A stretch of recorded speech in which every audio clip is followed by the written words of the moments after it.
Welcome to the Peaceful Parenting Podcast. I'm your host, Sarah Rosensweet, mom of 3 young people, peaceful parenting coach, and your cheerleader and guide on all things parenting. Each week, we'll cover the tools, strategies, and support you need to end the yelling and power struggles and encourage your kids to listen and cooperate so that you can enjoy your family time. I'm happy to say we have a great relationship with our 3 kids.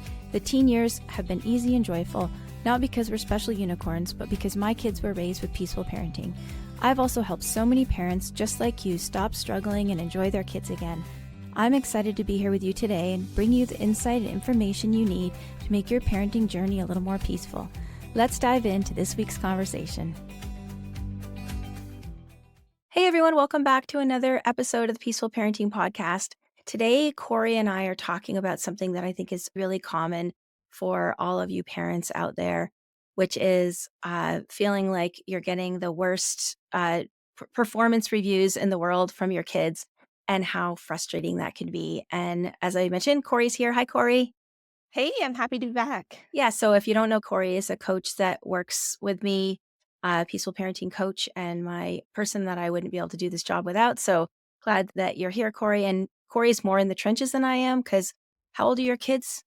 6.5 and 9. Yeah, so Corey's more in the trenches than I am. So we're going to talk about, how common that feeling is. And Corey, I was telling you last week that I was talking to a client who is a stay-at-home mom, but I know this is really common for all parents, whether you're a stay-at-home parent or a working parent, that she just feels so downtrodden, like nobody appreciates her. And, the kids are always just like, why did you make this food again? I hate this, complaints. And then also like, the meltdowns and all of the things. And I really remember that from when my kids were little too. I remember trying to explain it to my husband. It's like, feels like such a thankless job being a parent sometimes, because when you're at work, your boss, your colleagues are always saying like, wow, good job on that report, or like, what would we do without you? And at home, it's like, you're the worst mom in the world. And you're working so hard at it. This really stood out to me in the recent podcast you did. So you did the coaching call with Haley. We'll link it in the show notes for everyone if they want to listen to that. But when you said this line to her, where you're basically saying like, I get how you're feeling. You're working so hard and you're just getting bad reviews all the time from your child.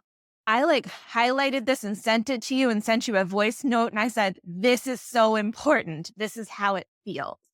So that's why we're talking about this today, is because I think every parent feels this at some time. Yeah, totally. And I think another, I think there's 2 things. There's like the complaints, like, kids when they feel like, when they're like, just, nothing that you do is right, basically, and I think even when they have full backpacks, and even if it's something that you didn't even do wrong, quote wrong, even if it's something that you didn't even do wrong, no, I wanted it this other way. And like, you could do it the way that you've always done it, that they've always wanted you to do it. And all of a sudden, so it's like, walking on eggshells if your kid has a full backpack.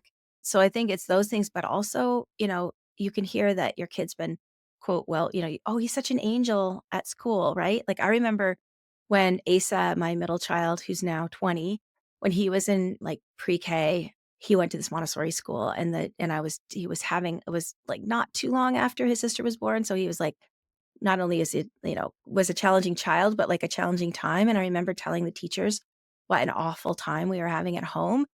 And they looked at me like I had 2 heads. And one of them said, we almost don't believe you. Like he's such a like leader. He's so well behaved. He's so polite. And I was just like, are we talking about the same child? Yeah. And that's also the most common thing that we hear from parents is like, perfect at school. And then you feel like you're just getting almost like the worst of your child always, that they're using up all their good elsewhere. And then you just get the worst. Yeah. So I had this client once who reached out to me because she had a 2.5-year-old who was in daycare all day. And she was really worried about her because she cried all the time. And she thought, like, is my child depressed? Like, why is my child so unhappy? And I was like, well, tell me more. And she's like, she cries every morning. She cries every night. She cries during the weekend. She just seems so unhappy. And I was like, well, what do they say at daycare? Oh, she's totally fine at daycare. And I knew this. She said this child spent time with her grandparents and her aunt. I was like, how is she with her grandparents and her aunt? Oh, she's totally, happy and fine. And I'm like, she's saving up all of her processing for you. And so if you really look at how many hours a day she was crying, it wasn't that much in the span of her waking hours, but it was just that she was saving it all for her safe people, right? And it's just so hard that they're saving it all for their safe people. Sometimes I'm like, why do I have to be so safe? Yeah, it's really hard because you just feel like you're getting, you wanna enjoy your kids. You are working so hard, as you said, to be a peaceful parent and, like, make life nice for them, and sometimes it can just feel thankless. And before anyone thinks that I know we just mentioned Corey's kids are 6 and 9, but before anyone thinks we're just talking about little kids here, I can tell you as a mom of a teenage of well, having still have 1 teenager, but having raised 3 teenagers, this applies at all ages. Like, it's not just little kids where you get the worst of them.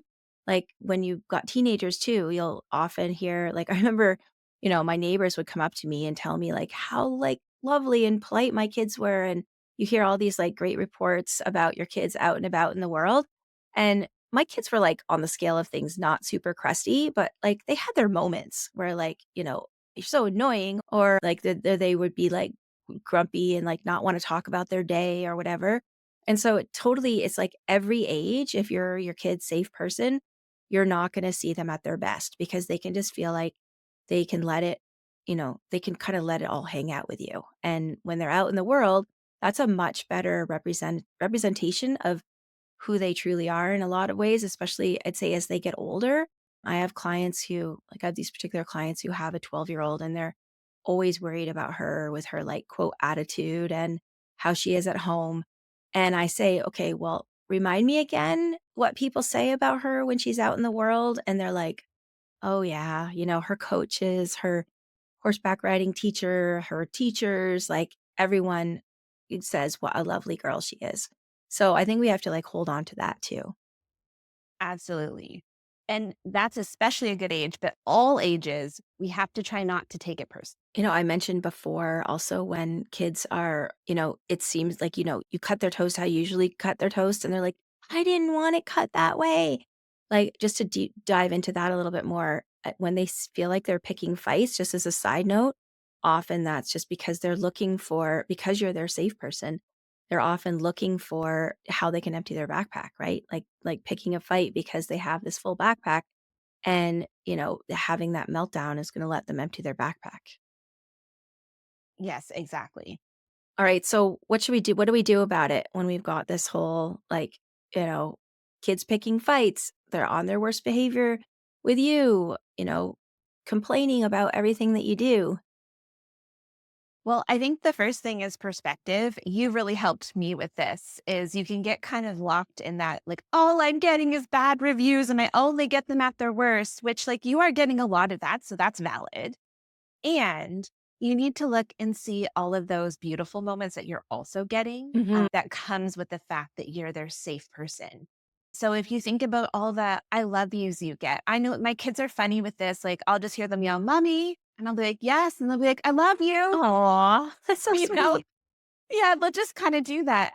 My husband and I, we're the center of every piece of art they do. Aw, Every art that comes home, it has, of course, it has pictures of their stuffies drawn in that they love so much, but there's also us in that picture. So you can see like that glimmer of we're their whole world and how much they love us with that. They only want us when they're going to bed, they don't want other people to put them to sleep. They want us to be the one that's there with them. Those beautiful moments of connection you have throughout the day or the extra hugs they need before they get on the bus or before you drop them off at daycare. So it's just, I think we often call those glimmers, yeah. right? Where you're like looking for those moments of joy and beauty that you do share with your kids all the time. Those are those moments that have created that safety. And So, that's also why we ask for wins when we start coaching calls, right? Is to try and help parents. Like if you haven't worked one-on-one with me or Corey, you wouldn't know. We always ask our clients to start with a win and then in between sessions to be looking for those wins because you can get so bogged down in how hard things are and all get bogged down in all the things that aren't going right. But if you can train your brain, like Corey's talking about, to look for those moments of sweetness or the glimmers or the wins, you often find that they are there. yeah, they're definitely there. So this is really hard because once again, we're talking about you're working so hard at this and you're putting all of your energy and emotions into this. And then, you're getting these bad reviews and all of these behaviors. And it's hard not to take it personally because you're trying so hard. But Totally. you really have to build yourself up and do all that self compassion work that we talk about. So, your classic line of like, even though my child's being rude or grumpy or insert whatever behavior you're seeing, I'm still worthy and lovable. This isn't about me. I'm a worthy and lovable human. Totally. Yeah, we have to separate out our getting our self-worth from how our child is acting, and that can be super hard. And also, I think that so I'll just repeat what you said. So when you're, getting the "you're the meanest mom," or, whatever, to avoid getting, well, avoid feeling negative in the moment, like, well, first of all, let yourself feel it, right? "Oh, this is really annoying, frustrating, hurtful," like whatever. Anyone would feel the same way as I'm feeling right now. And in fact, we should give folks our self-compassion break download. We can attach that to the show notes. And also, if anyone wants to go, you can either go to the show notes or you can go to reimaginepeacefulparenting.com/resources. We have a ton of free downloads there and free resources, but specifically our self-compassion download will really help you with this. So that phrase, "even though my child is X, I'm still worthy and lovable," is really helpful for times like this to help you get out of that frustration and annoyance, to help you with your sense of self-worth, to get you back into that place of compassion. And then this is also a moment to think about if you're needing some reassurance. This is where it's really important to have community because it's all well and good for us to say these things in our head, but sometimes you just need to feel like you're not alone. Totally. Our Peaceful Parenting membership is such a special place. Both you and I, Sarah, have often said our favorite thing about membership is the office hours. We Yeah. do them twice a week. Yeah. And we just show up on Zoom. Parents show up anytime within that hour and they'll, say it's something that's happening to them. And then we'll give advice, but so will all the other members that are there. Yes. And they'll give advice. And a lot of what they give is just like, you're not alone. The total me too moment. Yes. Yeah. Yeah. And often they give you the validation that you need. Like they're like, I see how hard you're working. You are working so hard. Mhm. You did cut that bagel right. Yeah. Yeah. Yeah. And if anyone's interested in the membership, again, on our website, reimaginepeacefulparenting.com/membership is where you can go to find out more about that. The other thing that I was thinking about too, along with that, the self-compassion piece and, keeping the perspective on that this isn't everything that's happening, not taking it personally, is really remembering that you have a choice. So when you've probably heard me tell this story before, but when my son was in high school, my oldest son, he hated school. Thank goodness he's finished, done university, everything now, but he was not a huge fan of high school. And every morning he would grumble, "Why do I have to go? I don't want to go to school, blah, blah, blah, blah, blah." And one day, I think he was in grade 11, like 16, and I said, "You don't have to go to school. You could drop out." And I totally meant it. Like I was like, "You can drop out, you can get your GED. Like you're old enough now that, you're not, I don't think you're compulsory anymore to be in school." And he looked at me like I had 2 heads, and he was like, "What are you talking about?" I was like, "You don't have to go." And he's like, he thought about it for a minute, and he's like, "But I wanna go to university. I think I need a high school diploma." And I was like, "Okay." And after that, like, after it became, like, something that he was forced to do or that, we were compelling him to do, when he stopped and thought about it and realized, like, "No, I wanna go. Like, this is something that's gonna get me where I'm going in my life," it totally changed his attitude. And I use that same thing with a client that I have. She was talking about how exhausting it was every night to put her 4-year-old to bed, and, she was trying to be peaceful and, like, roughhouse with him and connect with him, brush his teeth, give him his bath, which, by the way, you don't have to give a bath every day. You've probably heard us talking about that, but she had, like, this, nighttime routine with her son that was pretty time consuming and took a lot of energy. And I looked at her and I'm like, "You don't have to do any of that." And she was like, "What?" And I was like, "You don't have to. Like, you don't have to play with him. You don't have to cuddle with him. You don't have to read him stories. You don't have to even brush his teeth. Like, you don't have to do any of that." And she was like, "What do you mean?" I'm like, "Well, you don't. You're doing it because you want to do it, because it's important to you to be this kind of parent and have this kind of connection with your son.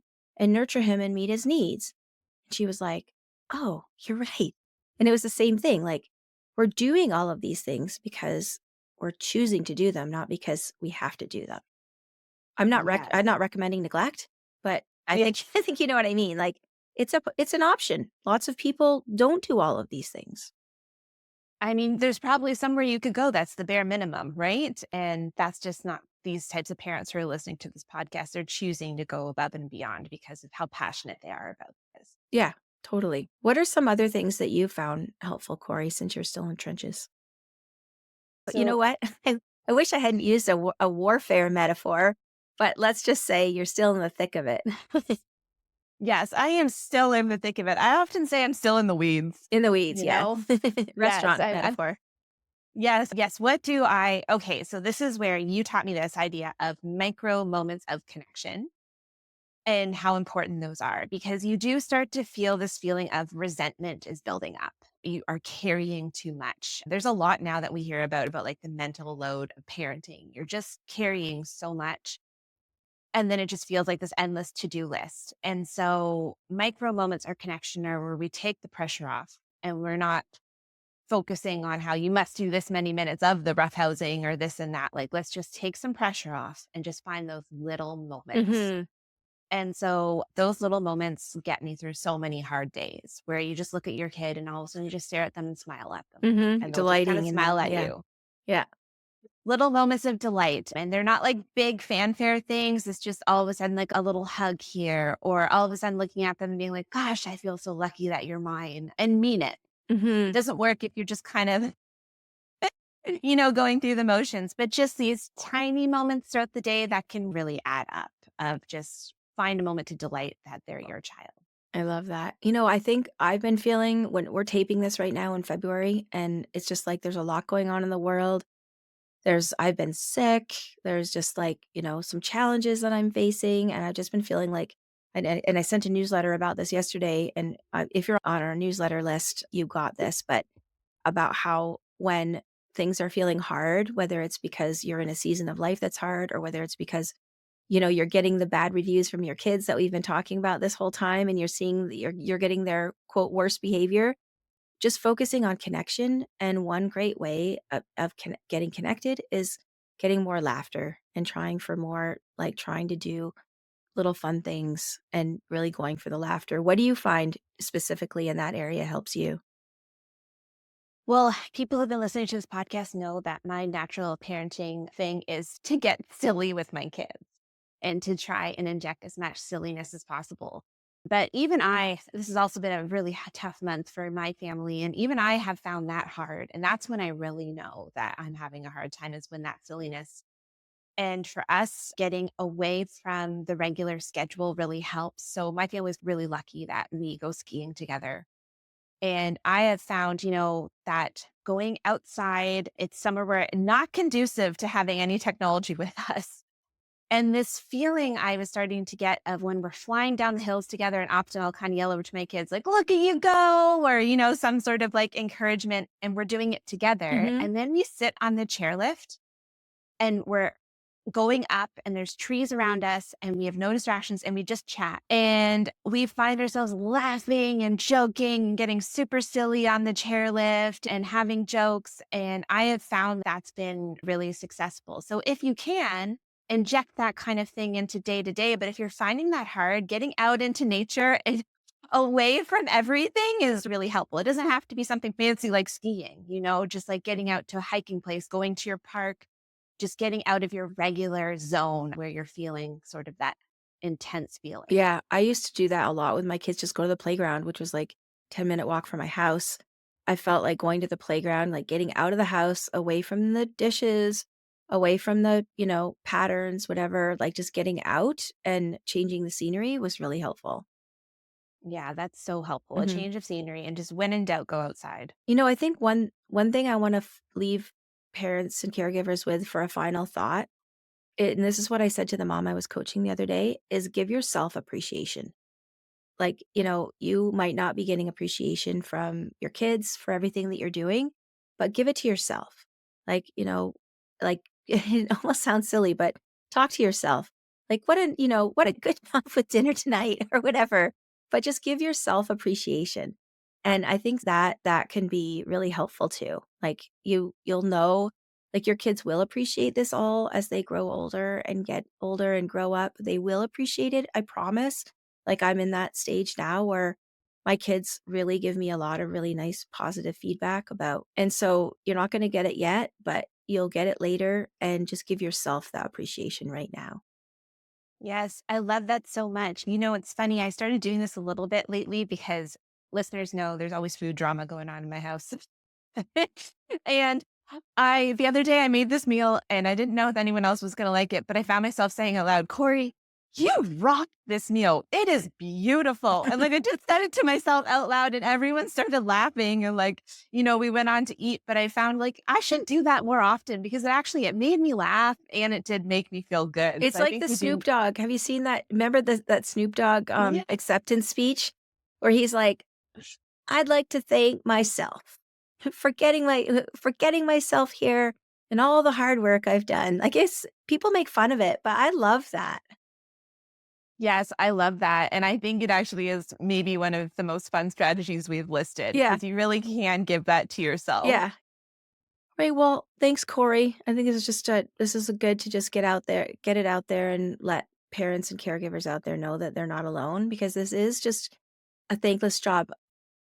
As we've mentioned, check out our website both for the free resources, including the self-compassion download. We'll link to that directly in the show notes, but also the resources page and our membership. We would love to get to know you and have you get to know the other amazing members that we have inside our membership. So that's at reimaginepeacefulparenting.com/membership. And as always, we would love any reviews that you leave us on Apple Podcasts. I should start sharing reviews again. I haven't done that in a while. Reviews you could leave us on Apple Podcasts and make sure you're following the show. I don't think I've ever said that before, but make sure you're following the show. There's this little follow button on Spotify and Apple. Check it and make sure you're following it. It'll make sure that you won't miss an episode. And it also helps us to reach more people. We reach more people, then we can help spread the word about peaceful parenting. And goodness knows the world needs more peacefulness right now. So thanks, Corey, for being here. Thank you for having me.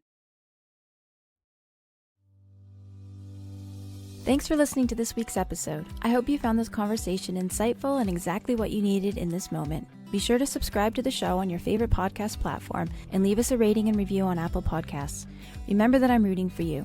I see you out there showing up for your kids and doing the best you can. Sending hugs over the airwaves today. Hang in there. You've got this.